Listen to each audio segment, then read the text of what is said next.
ചളിയിലെ കഴിച്ചോ കടിച്ചോ ഇതൊന്നും ഒരു പണിയില്ല.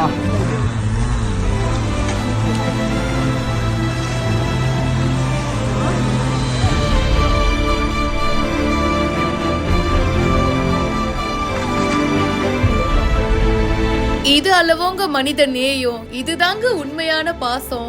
மீட்பு பணியில தீயா வேலை செய்யறவங்களுக்கு இவரு உணவு ஊட்டி விடுறாரு. இந்த வீடியோ இப்ப சமூக வலைத்தளங்கள்ல வைரலா பரவிட்டு இருக்கு. கேரளால ஒரு பக்கம் பயங்கர கனமழை, மண் சரிவும் ஏற்பட்டிருக்கு. இதனால பல பொதுமக்கள் பாதிக்கப்பட்டிருக்காங்க. நிறைய பேரை இப்ப மீட்பு படை குழுவினர் பாத்தீங்கன்னா கஷ்டப்பட்டு மீட்டிருக்காங்க. அண்ட் சில உயிரிழப்புகளும் ஏற்பட்டிருக்கு.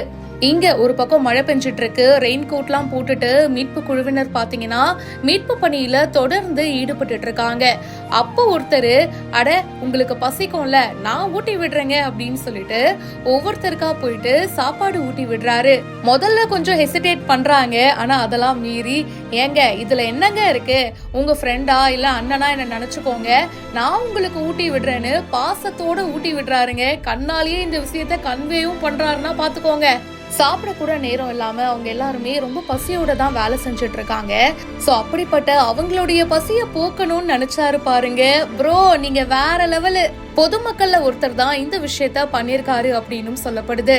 மீட்பு குழுவினரையும் ஒரு பக்கம் பாராட்டி ஆகணும், அவங்களுக்கு ஆதரவா இருக்கிற பொதுமக்களையும் பாராட்டி ஆகணும். இந்த வீடியோ இப்ப சோசியல் மீடியால தீயா பரவிட்டு இருக்கு. இத பத்தி உங்களுடைய கருத்துக்களை ஷேர் பண்ணுங்க. இப்பவே ஃபாலோ பண்ணுங்க.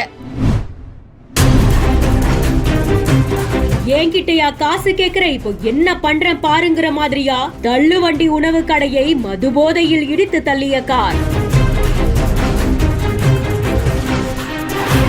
கொதிக்கும் எண்ணெயால் கணவன் மனைவிக்கு நேர்ந்த கொடூரம். ஓசி கேட்டு கொலை முயற்சி செய்தவர்களை கொத்தாக தூக்கிய போலீஸ்.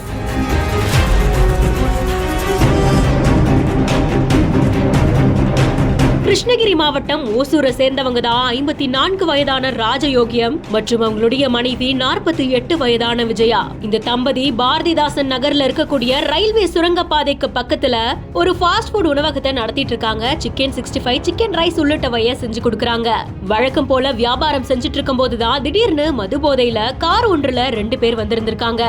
காசு எல்லாம் கொடுக்க முடியாது அப்படின்னு ஓசியில சிக்கன் 65 அவங்க கேட்டதா சொல்லப்படுது. ஆனா ராஜயோகியம் அதை தர மறுத்ததுனால ஆத்திரமடைந்த இளைஞர்கள் அவங்களுடைய காரால கடையை இடிச்சிருந்திருக்காங்க. இதனால கொதிச்சிட்டு இருந்த சூடான எண்ணெய் கணவன் மனைவி மேல கொட்டி இருந்திருக்கு. கணவன் 72% தீக்காயங்களோடையும் மனைவி 30% தீக்காயங்களோடையும் வேற வேற அரசு மருத்துவமனையில அனுமதிக்கப்பட்டிருந்திருக்காங்க. அதிர்ச்சி அளிக்கக்கூடிய இந்த சம்பவம் குறித்து போலீசார் வழக்கு பதிவு செஞ்சு விசாரணை மேற்கொண்டு இருக்கும் போது இந்த கொடூரத்தை சேர்ந்தவங்க ஓசூர் சாணசந்திரத்தை சேர்ந்த 28 வயதான ஜாய்ஸ் ஆல்பர்ட் மற்றும் 38 வயதான நவதியை சேர்ந்த கார்மேகம் அப்படின்றது தெரிய வந்திருந்திருக்கு.